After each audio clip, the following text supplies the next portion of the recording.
Hi friends, Molly's കാറ്റലോഗിൻ്റെ പുതിയൊരു വീഡിയോയിലേക്ക് സ്വാഗതം. ഇന്ന് ഞാൻ ചിക്കൻ മപ്പാസാണ് ഉണ്ടാക്കുന്നത്. കേരള സ്റ്റൈലിലുള്ള വളരെ രുചിയേറിയ തേങ്ങാപ്പാലൊക്കെ ചേർത്തുണ്ടാക്കുന്ന കറിയാണിത്. ഇത് നമുക്ക് പത്തിരി, അപ്പം, പൊറോട്ട, നെയ്ച്ചോറ് എന്തിൻ്റെ കൂടെയും വളരെ രുചിയാണ്. അപ്പോൾ എങ്ങനെയാണ് ഇത് ഉണ്ടാക്കുക എന്ന് നമുക്ക് നോക്കാം. ആദ്യം തന്നെ ഒരു പാൻ അടുപ്പിലേക്ക് വെച്ചതിന് ശേഷം അതിലേക്ക് വെളിച്ചെണ്ണ ചേർത്ത് കൊടുക്കുക. ഞാനിവിടെ വെളിച്ചെണ്ണയാണ് ചേർക്കുന്നത്. നിങ്ങൾക്ക് എന്ത് ഓയിൽ വേണമെങ്കിലും ചേർത്ത് കൊടുക്കാം. ഇതിന് ശേഷം നമുക്ക് സ്പൈസസ് ചേർക്കാം. പട്ട, ഗ്രാമ്പൂ, കുരുമുളക്, പെരിഞ്ചീരകം ഇതൊക്കെ ചേർത്ത് കൊടുക്കുക. അതിനുശേഷം നമുക്കിതിലേക്ക് ഒനിയൻ ചേർത്ത് കൊടുക്കാം. സവാള നന്നായിട്ട് വഴറ്റിയെടുക്കുക. ഇനി സവാള വഴണ്ട് വരുന്ന സമയത്ത് അതിലേക്ക് ഇഞ്ചി, വെളുത്തുള്ളി, പച്ചമുളക് പേസ്റ്റായിട്ടാണ് ഞാൻ ഇതിലേക്ക് ചേർത്ത് കൊടുക്കുന്നത്. ഇനി അതും നന്നായിട്ടൊന്ന് മിക്സ് ചെയ്തെടുക്കുക. ഇനി ഇതിലേക്ക് നമുക്ക് പൊടികൾ ചേർത്ത് കൊടുക്കാം. മല്ലിപ്പൊടി, ഗരം മസാല, കുരുമുളക് പൊടി, ഇത് മൂന്നുമാണ് നമ്മൾ ഇതിലേക്ക് ചേർത്ത് കൊടുക്കുന്നത്. ഇനി ഇതൊക്കെ ഒന്ന് മിക്സ് ചെയ്തതിന് ശേഷം ഇതിലേക്ക് ചിക്കൻ ചേർത്ത് കൊടുക്കാം. ചിക്കൻ ഓൾറെഡി ഞാൻ മല്ലിപ്പൊടി, കുരുമുളക് പൊടി, ഗരം മസാല, ഉപ്പ് ചേർത്തിട്ട് മാറ്റി വെച്ചിട്ടുണ്ട്.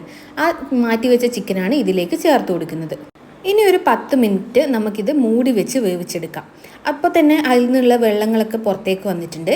അതിനുശേഷം നമുക്കിതിലേക്ക് 2ാം പാലാണ് ചേർത്ത് കൊടുക്കുന്നത്. ഇപ്പം ഞാൻ ഇതിലേക്ക് 2ാം പാൽ ചേർത്ത് കൊടുത്തിട്ടുണ്ട്.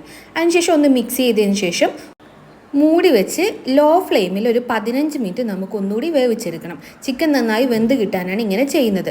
ചിക്കൻ നന്നായി വെന്ത് വന്നിട്ടുണ്ട്. ഇപ്പോൾ തന്നെ നമ്മൾ ഏകദേശം കറി റെഡി ആയിട്ടുണ്ട്. ഇനി നമുക്കിതിലേക്ക് 1ാം പാൽ ചേർത്ത് കൊടുക്കാം.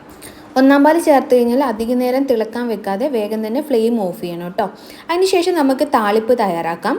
താളിപ്പ് തയ്യാറാക്കാനായി ഒരു പാത്രം വെച്ചതിന് ശേഷം അതിലേക്ക് വെളിച്ചെണ്ണ ഒഴിക്കുക. അതിലേക്ക് തേങ്ങാക്കൊത്തും സവാളയാണ് ഞാനിവിടെ ചേർക്കുന്നത്. എൻ്റെ കയ്യിൽ കറിവേപ്പില ഇല്ലാത്തതുകൊണ്ടാണ് കറിവേപ്പില ചേർക്കാത്തത്. നിങ്ങൾക്ക് അതുകൂടി ചേർക്കാം കേട്ടോ. തേങ്ങാക്കൊത്തും സവാളയും മൂത്ത് വന്നതിന് ശേഷം നമുക്ക് ഇവിടെ ചിക്കൻ മപ്പാസിലേക്ക് ചേർത്ത് കൊടുക്കാം.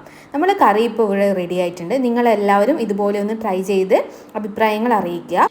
എൻ്റെ യൂട്യൂബ് ചാനൽ സബ്സ്ക്രൈബ് ചെയ്ത് സപ്പോർട്ട് ചെയ്യണം കേട്ടോ. ഞാനിന്ന് ചിക്കൻ മപ്പാസ് പൊറോട്ടയുടെ കൂടെയാണ് ട്രൈ ചെയ്യുന്നത്. അപ്പോൾ നിങ്ങളും ഉണ്ടാക്കി ട്രൈ ചെയ്ത് അഭിപ്രായങ്ങൾ അറിയിക്കുക. Okay, thank